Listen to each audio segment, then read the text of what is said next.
I went into labor at about 3 o'clock in the morning on the day of my son's birth.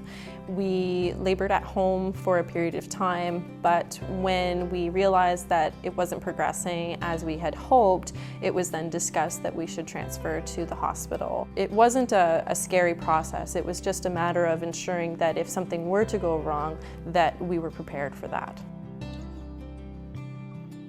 The midwives, when they were preparing for the transfer, started gathering their items that they brought for our home birth, and when it was decided that we would transfer to the hospital, they then mentioned to me that they would call once my husband and I left in order to give them advance warning of our arrival.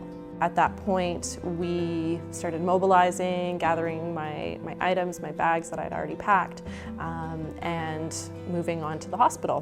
When we were transferring to the hospital, the midwives supported me by ensuring that I had all the necessary items packed in the car and that I was comfortable in the car. One thing that actually comes to mind is the seat position. So when we got into the vehicle, they made sure that the seat was reclined because that was certainly going to be more comfortable for me than sitting upright. So once we were all packed up into the car, they then greeted us at the hospital, but they were certainly involved in ensuring that we made it into the car safely and comfortably.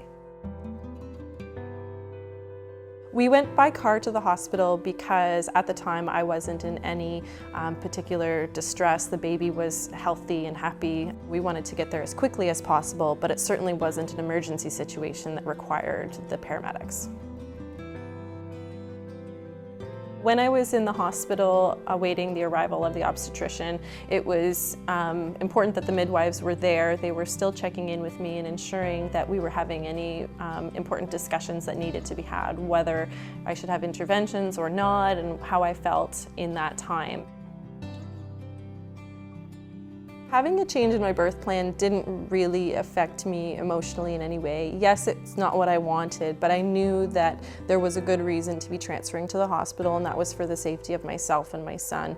And I trusted my midwives. They knew exactly what I needed and when I needed it, and they helped to guide us through the process as best as they could. If you think about these things in advance and plan with your partner, with your midwife team, then it's easier to follow through with those decisions when you're faced with that kind of situation. So, having those discussions with your midwife and ensuring that you're both on the same page is incredibly important.